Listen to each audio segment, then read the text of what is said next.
हमने 16 अगस्त 1946 को बंगाल में एक जिहादी मुसलमान सैयद सोहरावर्दी द्वारा एक तरफा, वहां का वो मुख्यमंत्री था, उसने कैसे हुक्म दिया और डायरेक्ट एक्शन के चलते 15 लाख हिंदुओं का नरसंहार हुआ। हमने इतिहास में भुला दिया। अगर ये हमें याद रहता तो हम ये गलती ना करते दोबारा।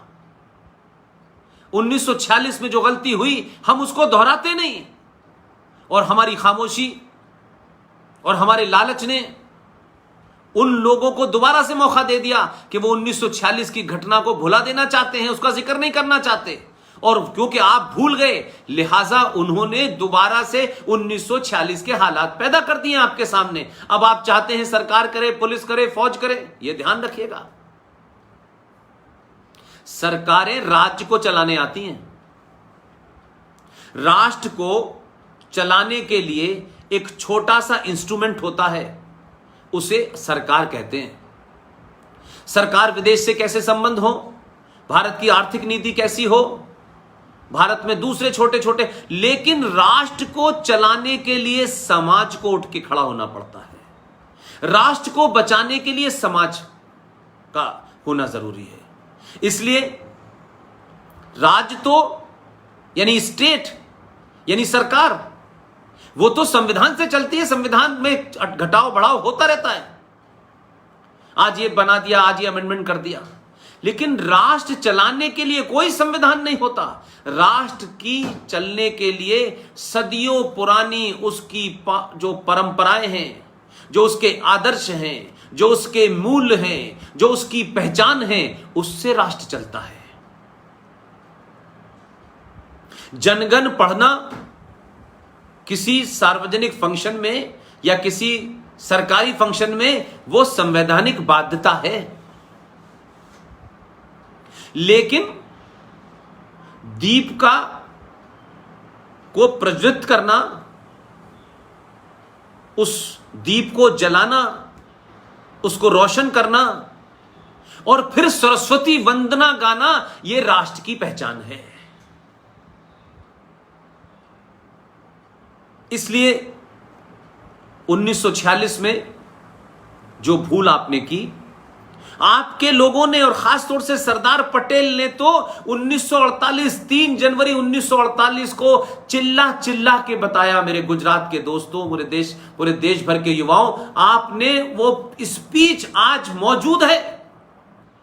अरे जब हम थे, जब हमारे पैदा हुए 65 में, तब से लेके अब तक उस स्पीच को सुनने का मौका नहीं मिला।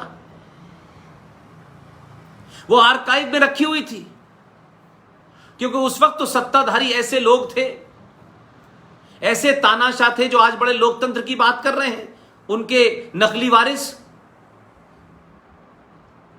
के एक प्रधानमंत्री के बेटे की एक दोस्त थी, बहुत क्लोज,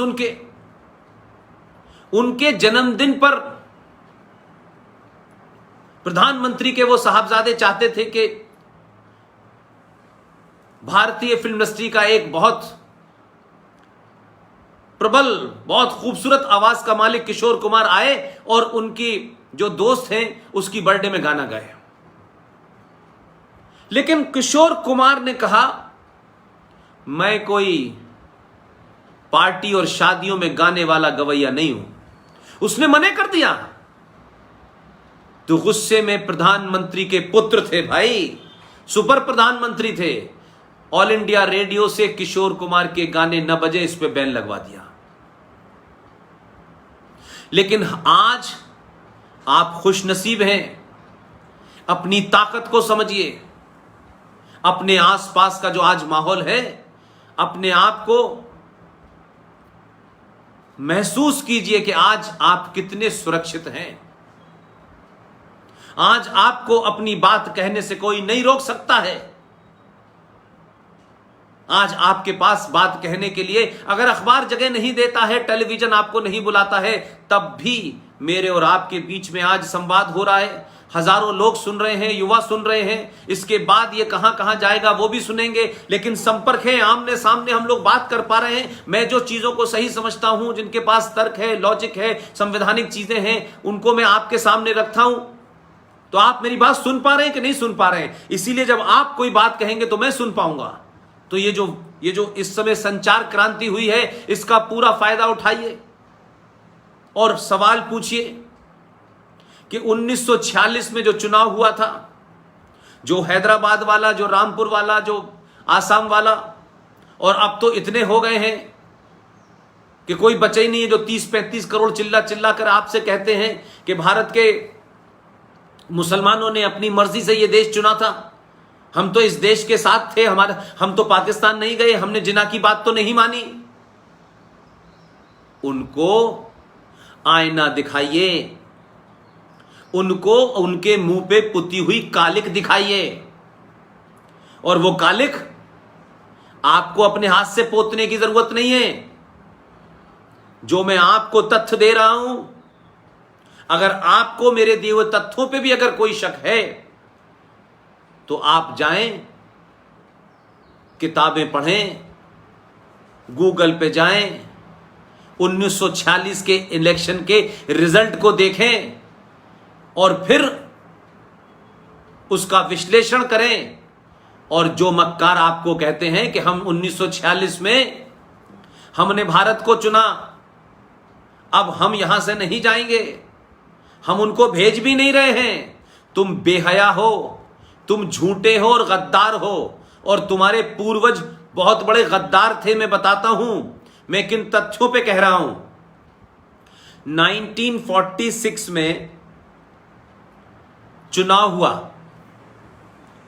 तो उस समय कांग्रेस और मुस्लिम लीग के बीच में चुनाव हुआ। ये 1946 का चुनाव है, याद रखिएगा डेट। और उस वक्त भारत की जो केंद्रीय असेंबली थी, जिसे आज आप लोकसभा कहते हैं, उसकी 102 सीटें थी, जिसमें 30 सीटें मुसलमानों के लिए रिजर्व थी। और इसी तरीके से भारत में जो राज्य असेंबली थी उसमें अलग अलग था, हर एक की अलग अलग गिनती थी।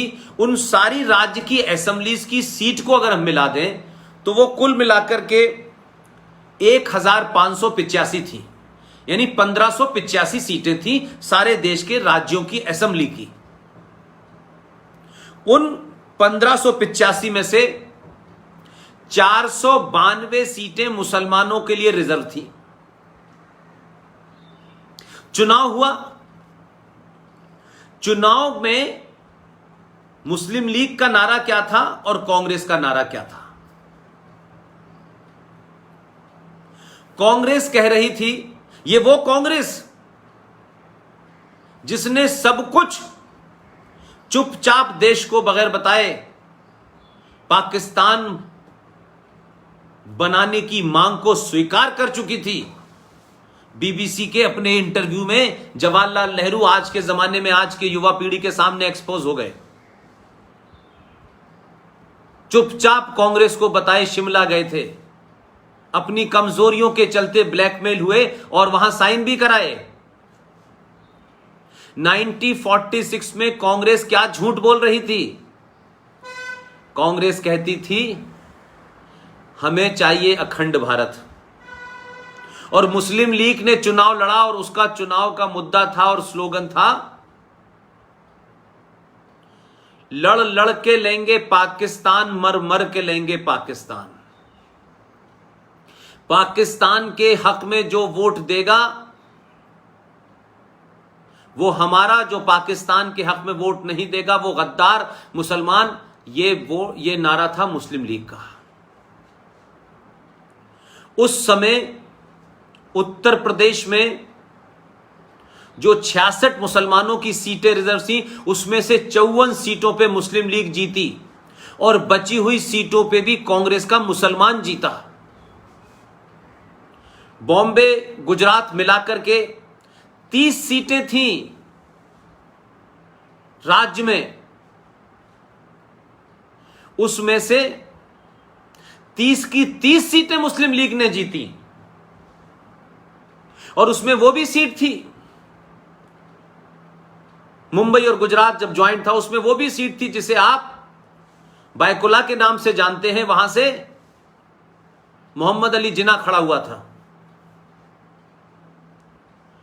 मध्य प्रदेश में 14 में से 13 सीट मुस्लिम लीग ने जीती। महाराष्ट्र में, तमिलनाडु, केरला ये सब आते थे, 28 सीटें थी, 28 की 28 सीटें मुस्लिम लीग ने जीती।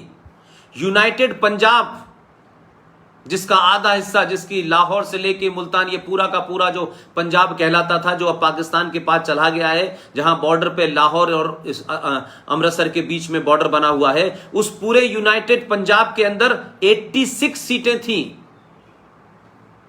उसमें से 74 सीटें मुस्लिम लीग ने जीती। आसाम में 34 में से 31 जीती, उड़ीसा में से 4 की 4 सीटें जीती। तो उस वक्त का जो मुसलमान था 1946 में, उसने 98% मुसलमानों ने मुस्लिम लीग के इस नारे को वोट दिया कि लड़के लेंगे पाकिस्तान, मर मर के लेंगे पाकिस्तान। 98% मुसलमानों ने इस देश के पाकिस्तान बनाने के हक में वोट दिया। लेकिन कितने शुरूड और मक्कार थे। पाकिस्तान 14 अगस्त 1947 को बन गया। 2% मुसलमान यहां से नहीं गए। उनका एजेंडा था पाकिस्तान बनवा दो, और पाकिस्तान बना कहां? जहां मुस्लिम लीग थी ही नहीं, जिसे आप नॉर्थ वेस्ट फ्रंटियर पाकिस्तान कहते हैं, जिसे उसका नाम बदल के अब खैबर पख्तूनख्वा कह दिया गया है, जिसकी राजधानी पेशावर है, जहां पेशावर से आपकी फिल्म इंडस्ट्री में पृथ्वीराज कपूर, राज कपूर, ऋषि कपूर, शशि कपूर और वो पूरा कपूर, जिस कपूर खानदान में अब तैमूर पैदा हो रहे हैं, विनोद खन्ना, दिलीप कुमार, ये सब वहां से भाग के यहां आ गए थे। उसका बॉर्डर अफगानिस्तान से लगता है। उस राज्य का नाम है खैबर पख्तूनख्वा। एक राज्य है सिंध और एक राज्य है बलूचिस्तान। इन तीनों राज्यों में मुस्लिम लीग कहीं नहीं थी। इन तीनों राज्यों ने कभी मुस्लिम लीग के पाकिस्तान बनाने का समर्थन ही नहीं किया। यूपी, बिहार और इधर नॉर्थ इंडिया के मुसलमान और ये मक्कार जो है, गोल टोपी लगाता है, छोटे भाई का पजामा, बड़े भाई का पजामा पहन करके, कुर्ता पहन करके जो घूमता है हैदराबाद में, जो 15 मिनट का टाइम मांगता है, एक रामपुर में है जो भारत मां को डाइन कहता है, ये कभी नहीं गए। इनके बाप दादे कितने मक्कार और गद्दार और झूठे थे। और दूसरी मक्कारी देखिए कि वो तो पाकिस्तान बनवा दिया, फौज में जो मुसलमान थे वो फौजी यहां से पाकिस्तान चले गए, और उसके बाद ये मक्कार मुसलमान जिसकी सोच में पाकिस्तान था, जिसने बनाया, इनकी तो सोच पाकिस्तान के साथ उसी दिन चली गई थी। इनका जिस्म यहां रह गया। इन्होंने कहा अब यहां रह करके हम यहां गंगा जमुना तहजीब की बातें करेंगे, भाईचारे की बात करेंगे, मिलजुल के हमने आजादी की लड़ाई लड़ी है। ये मूर्ख बनाया इस देश के हिंदुओं को और हिंदू नेताओं को, और दलाल नेताओं ने, मक्कारों ने हिंदुओं को बार बार यही समझाया। गांधी जी ने कहा नहीं, अगर कोई मुसलमान तुम्हारी गर्दन काटता है तो तुम्हें शांति से अपनी गर्दन कटवा लेनी चाहिए। गांधी जी स्वामी श्रद्धानंद के साथ नहीं खड़े हुए, जिसे अब्दुल रशीद नाम के एक आदमी ने उनकी हत्या कर दी थी। क्योंकि स्वामी श्रद्धानंद जी जो हिंदू मुसलमान बन गए थे, उनको मुसलमान से वापस वो हिंदू में आना चाहते थे, इस कार में लगे थे। उस कार का उस जमाने नाम लिया जाता है शुद्धिकरण। इसलिए अब्दुल रशीद ने जब हत्या कर दी उनकी, तो देश के महान, जिन्हें किसने उन्हें उपाधि दे दी कि वो महात्मा हैं और राष्ट्र के हमारे पिता हैं। भारत सरकार के किसी रिकॉर्ड में आरटीआई से पता चला कि उनको नहीं पता कि किसने उन्हें महात्मा कहा और वो कब भारत के राष्ट्रपिता बने। ये जो पदवी है ये झूठी है।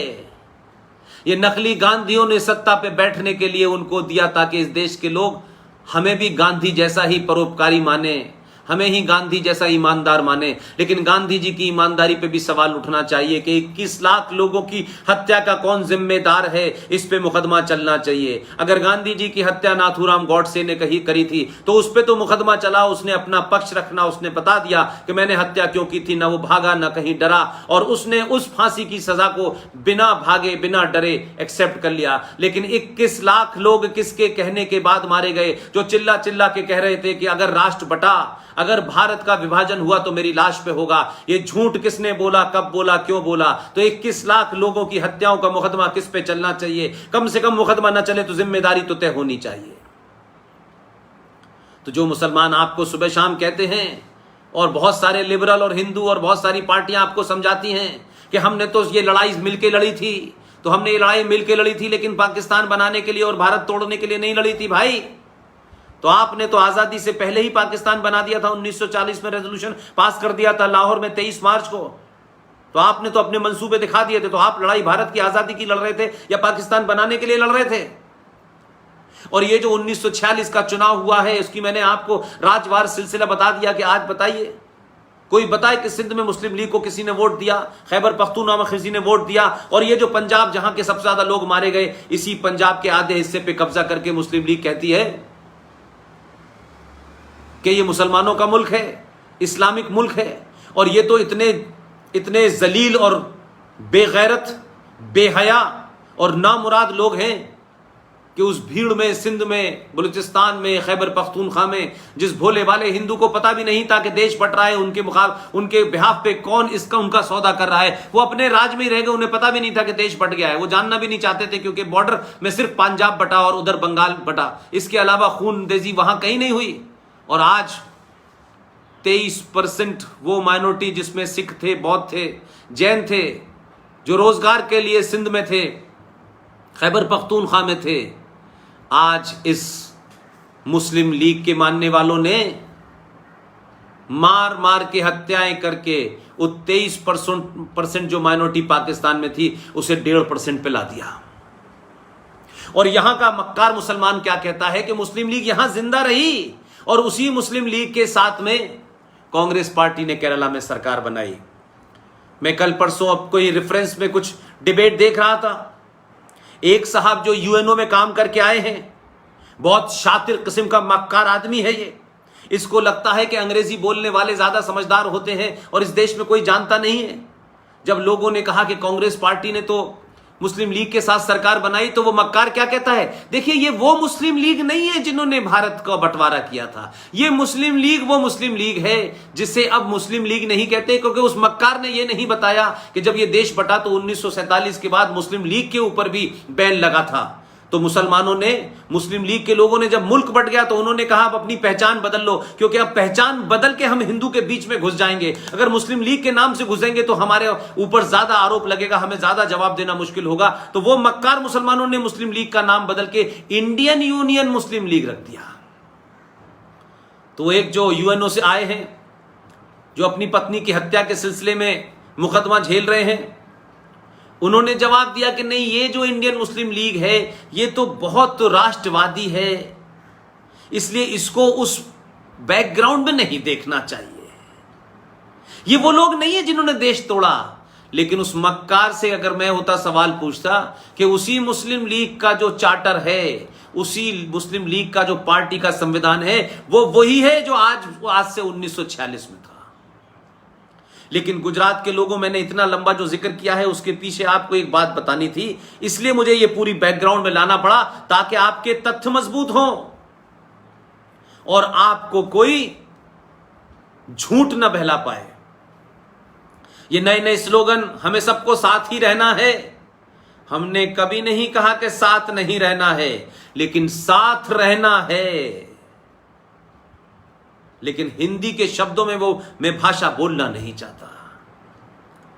साथ रहना है, लेकिन 33 करोड़ पूरी दुनिया में कहीं माइनॉरिटी में नहीं होते हैं। आपको इस देश के संविधान को, संस्कृति को, सभ्यता को मानना होगा। आप सरकारों पे दबाव बना करके इस्लामिक देशों से भारत की सरकार पे दबाव बना करके जो काम आज से कई सौ साल पहले एक मक्कार सूफी मुसलमान, जिसे आप लोग जिसमें कंफ्यूज कर गए हैं, उस शाह वलीउल्लाह जिस मक्कार की मजार दिल्ली में बनी हुई है, और बहुत बेवकूफ बहुत सारे हिंदू ये जानते ही नहीं हम क्यों जा रहे हैं। उस सनातनी हिंदू जिसके पास सब कुछ है, वो मजारों पे जने किस लिए अपना मत्था टेकने चला जाता है। उस शाह वलीउल्लाह की मजार बनी हुई है, हमने पूछा नहीं है शाह वलीउल्लाह आदमी कैसा है और इसकी मजार आजाद भारत में कैसे बनी हुई है। और क्योंकि इन चीजों की ठीक नहीं किया गया और कहा छोड़िए छोड़िए अब आगे बढ़िए, नहीं नहीं नहीं नहीं। अगर कोई घर में बलात्कारी निकल आए तो आप उसकी तस्वीर लगाएंगे? अगर घर के अंदर कोई डकैत आया था, उसने आपको घर लूटा था, उसके नाम से सड़क रखेंगे? और फिर कुछ लोग डकैतों के चाहने वाले, उसी मजहब के मानने वाले कहें नहीं नहीं आप छोड़ दीजिए अब बात खत्म हो गई। तो बात खत्म नहीं हुई। ये मक्कारी के साथ क्योंकि गिनती में कम है इसलिए कहते हैं कि नहीं नहीं अब छोड़िए अब उसकी जरूरत नहीं है। नहीं, एक एक ईंट जिस देश पे आक्रांता बन के मुसलमान मुगलों की शक्ल में आया, लोदी की शक्ल में आया, अब्दाली की शक्ल में आया, औरंगजेब की शक्ल में आया, बाबर की शक्ल में आया, उनका जब तक नामो निशान इस देश की जमीन और सड़कों से और बिल्डिंगों से नहीं मिटेगा, इस देश का गौरव वापस नहीं आ पाएगा। तो शाह वलीउल्लाह ने एक चिट्ठी लिखी। किसको लिखी? अहमद शाह अब्दाली को, कि भारत में इस्लाम खतरे में है, आप यहां आइए और हमला कर दीजिए। वो चिट्ठी भी मौजूद है आर्काइव में, लेकिन उसकी भी मजार पे फूल चढ़ रहे हैं। जिसने गद्दार ने चिट्ठी लिख के बाहर से अहमद शाह अब्दाली को बुलाया। और आपके जमाने में जो बड़ी खबर है, जिसे आपने शायद नहीं पढ़ा होगा या इग्नोर हो गई होगी, लेकिन मैं ऐसी खबरों को जिंदा रखना चाहता हूं ताकि युवाओं के मन के अंदर वो बार बार कौंधे, वो बार बार आपको सोने से जगाए, वो बार बार आपके जमीर को धिक्कारे, वो बार बार आपके जमीर को इस बात के लिए कहे कि तुम किन की संतानों हो, किससे डरते हो। इस आजाद भारत में दिल्ली राज्य में, जो दिल्ली एक राज्य है, उसी राज्य में एक माइनॉरिटी कमीशन, जिसके बारे में मैंने आपसे इतनी लंबी चर्चा की, उसी की एक ब्रांच है माइनॉरिटी कमीशन ऑफ दिल्ली। उस माइनॉरिटी कमीशन का एक पढ़ा लिखा, बहुत पढ़ा लिखा, ये मक्कार ये नहीं कह सकते कि वो आदमी पढ़ा लिखा नहीं था, झूठा था, थोड़ा सा गलत फहमी हो गई हो। उस मोहम्मद जफरुल इस्लाम, चेयरमैन माइनॉरिटी कमीशन दिल्ली राज्य, उसने इस्लामिक देशों को चिट्ठी लिखी शाह वलीउल्लाह की तरह कि भारत में मुसलमान खतरे में हैं, आप वहां से कुछ हमारी मदद कीजिए, भारत की सरकार पे दबाव डालिए। तो शाह वलीउल्लाह आज भी आपके बीच में हैं। जो गलती हमारे पूर्वजों ने उन्हें इग्नोर करने की आप मत कीजिएगा, इसलिए कि आप ये इनको पालेंगे, इनको पनपने देंगे। तो शाह वलीउल्लाह की जो नाजायज औलादें हैं इस देश के अंदर, वो वही काम कर रही हो जो शाह वलीउल्लाह ने किया, जो अकबर ने किया, जो बाबर ने किया। अब अगर ये कह दो तो कहते हैं कि साहब ये देखिए हमारे बारे में ऐसा बोलते हैं। तो मेरा कहना यह है कि क्या इनका बाप लगता है औरंगजेब, जिसके सड़क बदल जाने से इस देश में मुसलमान सड़कों पे निकल के आते हैं? क्या ये बाबर की औलादें हैं, जिसको ठीक करने पे अगर उसने मंदिर तोड़ा था तो उसके खिलाफ, उस मंदिर के बनने के खिलाफ 150-500 साल से कोर्ट में कौन सा मुसलमान लड़ रहा था? क्या औरंगजेब के वारिस लड़ रहे थे या बाबर के वारिस लड़ रहे थे? तो ये अपने आप को उसका वारिस मानते हैं, तो उनके तोड़ी हुई चीजों को बचाने के लिए भारत के बहुसंख्यक समाज से लड़ रहे हैं। इसलिए आज आपके सामने चुनौती है कि जब भी लोग ये बात करें तो उनका जिक्र कीजिएगा। और आखिर में आपसे मैं ये कहूंगा कि इस्लाम क्या है, मुसलमान क्या है। अगर आधुनिक भारत में आजादी से लेके आज तक, मैं पुष्पेंद्र कुलशेष की हैसियत में कह रहा हूं, अगर कोई एक ईमानदार आदमी था जिसमें उस वक्त भी झूठ बोलने की उसने कोशिश नहीं की, और वो क्या था, वो अपनी किताबों में लिख के चला गया कि आने वाली पीढ़ियां अगर मेरे बारे में भ्रम भी फैलाया गया हो, जो सत्ता में उस वक्त दलाल बैठे थे, जिसका उस शख्स ने बिना किसी लाग लपेट के विरोध किया, सत्ता में भागीदार बनने के लिए ना तो अंग्रेजों से हाथ मिलाया, न सुभाष चंद्र बोस की जासूसी कराई, न संविधान में गलत प्रोविजन जितने हो रहे थे उसका मुखर होकर विरोध किया। इसलिए दिसंबर 1948 की जो संविधान सभा की जो डिबेट्स हैं उसे भी पढ़िए। उसी ने लिखा मुसलमानों के बारे में कि मुसलमान देश से ज्यादा अपने मजहब का वफादार होता है। इस्लाम एक ऐसा धर्म है, मजहब है, जो अपने अलावा किसी को भी नहीं मानता। इस्लाम पूरी दुनिया के लिए एक वो विचारधारा है जो खून लूटपाट में विश्वास रखती है। और इस देश का विभाजन मजहब के नाम पे हुआ था, फिर भारत में मुसलमान क्यों रुका? उन्होंने गांधी के बारे में साफ कहा है कि मैं इस आदमी को कोई महान वहान नहीं मानता, मैं उसको महात्मा नहीं मानता। उस आदमी का नाम है बाबा साहब भीमराव अंबेडकर। इसलिए शाहीन बाग के लोग यह समझ रहे हैं कि भारत का सनातनी हिंदू अभी भी मूर्ख है, तो बाबा साहब अंबेडकर की बड़ी सी तस्वीर लेकर के, संविधान का सहारा लेकर के कि नहीं हमें संविधान बचाना है, जय भीम जय मीम के नाम से आपको मूर्ख बनाया है। सब जानते हैं कि जो मंडल साहब यहां से गए थे, पाकिस्तान के पहले लॉ मिनिस्टर बने, उनके साथ क्या किया? वो आ गए वापस, दलित थे, जय भीम का नारा, उस वक्त जय मुसलमान और दलितों का नारा लगाया, आज जय भीम का नारा लगा रहे हैं। कुछ मिसगाइडेड लोग, कुछ सत्ता प्राप्ति के लालची, हमारे दलित भाइयों को, जो हमारे जीवन का हिस्सा है, हमारे परिवार का हिस्सा है, इस भ्रम और इस झूठ में उन्हें बेवकूफ बना रहे हैं कि मुसलमान तो सदियों से आपके साथ थे। तो मेरा सवाल यह है कि इस देश में 700 साल मुसलमानों का रूल रहा और 250 साल के आसपास अंग्रेज रहे। भाई 700 साल और 250 साल को मिला दे तो कोई कुल मिलाकर के 1000 साल की फिगर बनती है। इस 1000 साल में ना तो ब्राह्मण सत्ता में था, ना ठाकुर सत्ता में था, ना कायस सत्ता में था, ना बनिया सत्ता में था। तो भाई फिर सत्ता में रहने वाले जो मुसलमान थे उन्होंने ऐसा क्या किया 1000 साल में कि दलित दलित ही रहा?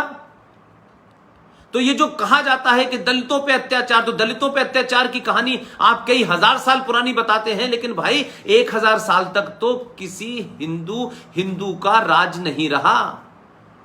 बड़े वो लोग जो दलितों से आज सुबह शाम नारे लगाते हैं, दलितों को मिलाते हैं, कुछ मिसगाइडेड, मैंने जैसे कहा, कुछ जैसे मिसगाइडेड लोग इस समय कोई एक अलग राष्ट्र बनाने की पंजाब में मुहिम चलाए हुए हैं, वैंकूवर में चलाए हुए हैं, कनाडा में चलाए हुए हैं, एक मुहिम चल रही है, गुरुद्वारों में चलाए हुए हैं। इसी तरीके से बहुत सारे दलितों में भी नए नए लीडर खड़े हो गए, नाम नहीं लेना चाहता मैं उनके, और बाबा साहब अंबेडकर के नाम किस आगे क्या क्या कर रहे हैं। उन सब लोगों को एक किताब है बाबा साहब भीमराव अंबेडकर की, इस किताब का नाम है पाकिस्तान और पार्टीशन ऑफ इंडिया। ये हिंदी में भी है, ये इंग्लिश में भी है।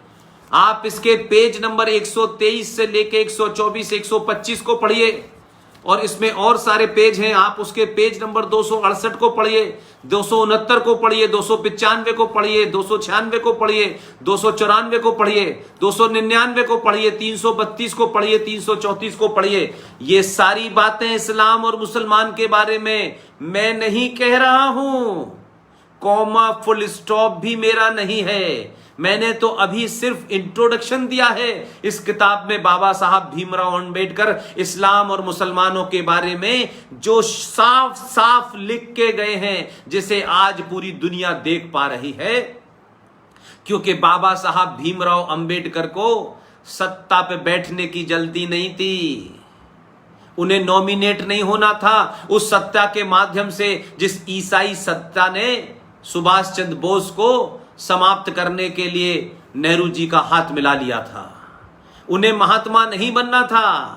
उन्होंने जो पाखंड किया है नॉन वायलेंस का, उन्हें वो नहीं बनना था। इसलिए अंबेडकर ने खरे खरे शब्दों में वो बात कही है। आज उनके जाने के इतने सालों बाद B.R. अंबेडकर का एक एक शब्द पूरी दुनिया और भारत के सामने साफ हो रहा है, दूध का दूध पानी की तरह। इसलिए जब लोग मुझे गाली देते हैं, जब मेरे खिलाफ बोलते हैं, तो मैं कहता हूं भाई अपने गरेबान में झांको।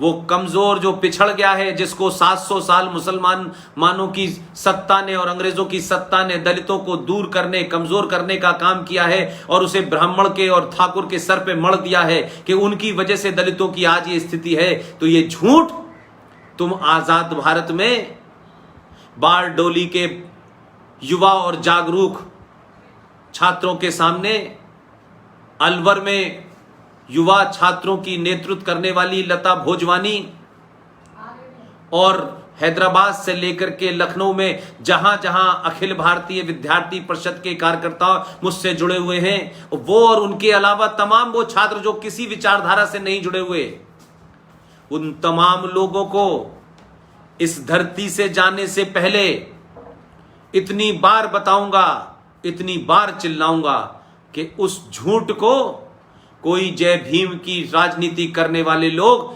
मिसगाइड ना कर सकें।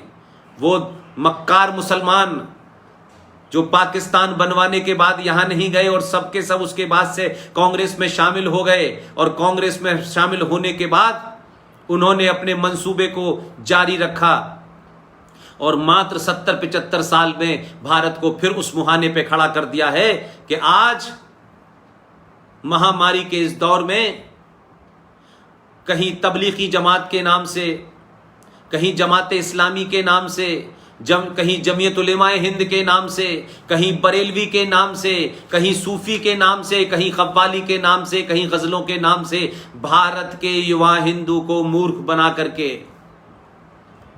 अब दोबारा 1946 या 47 किसी ने दोहराने की कोशिश की।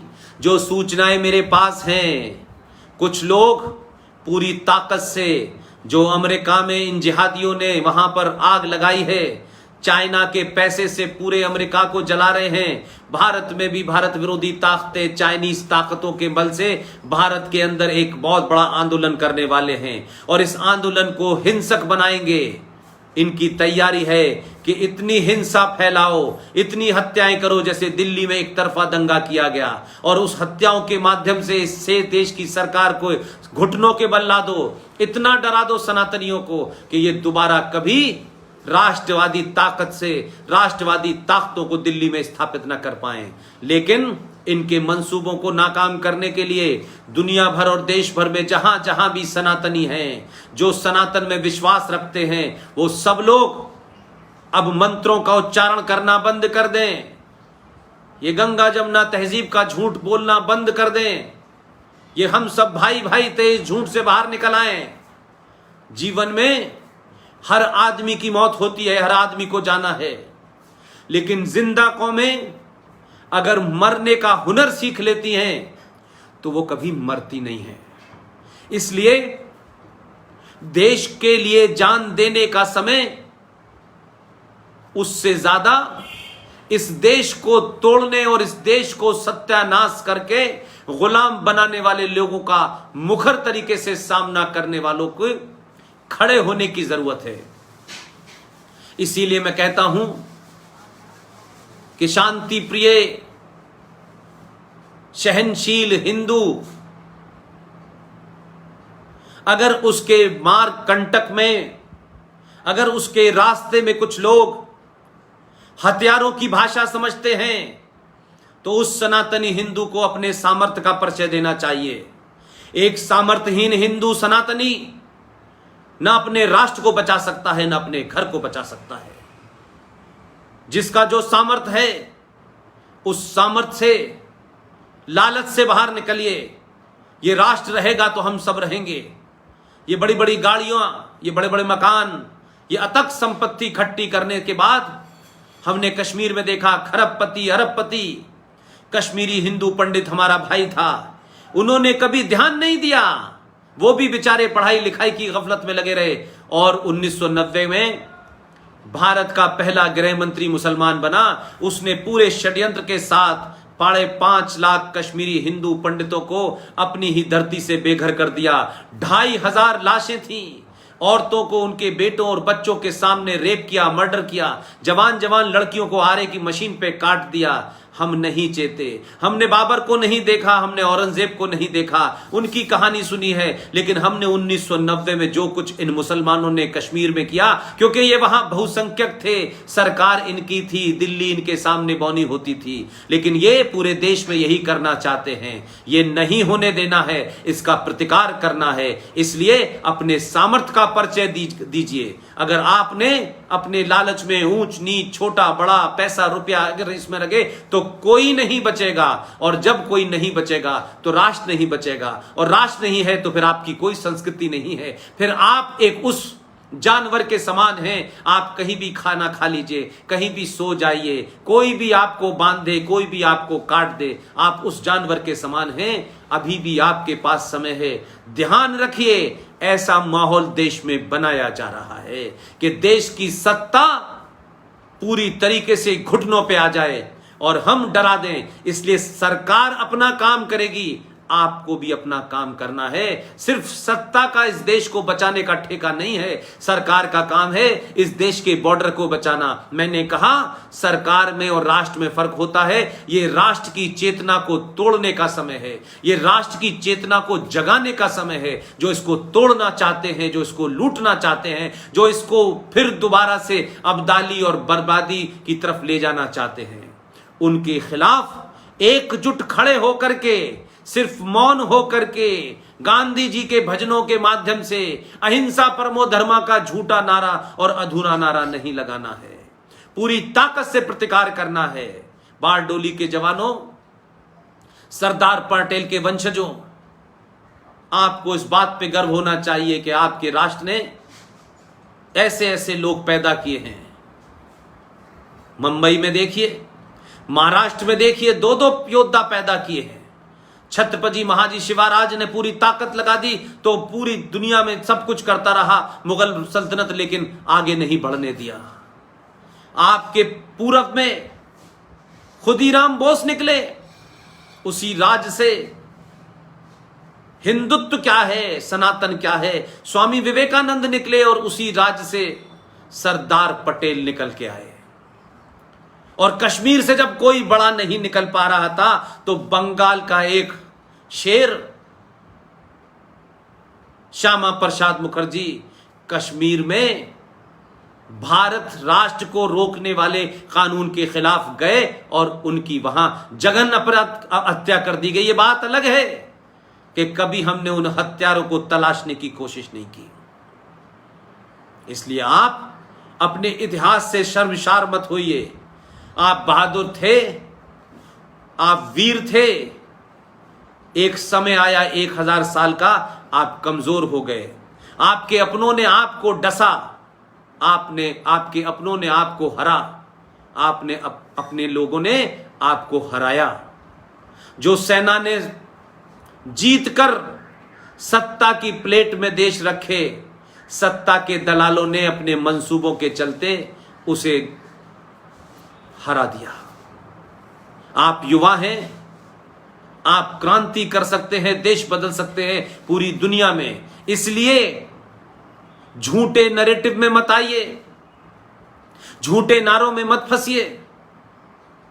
आपके पास न तो नारों की कमी है, न पुरुषार्थ की कमी है, न अपनी सभ्यता के पे गौरव करने की कमी है। सिर्फ आपको अपनी सोई हुई चेतना को जगाना चाहिए। लालच से बाहर निकलिए। ये जातियों में जिन लोगों ने आपको बांटा, वो जातियां, ये जाति 1947 से नहीं थी, ये जाति इस देश में आई और किसने बांटा?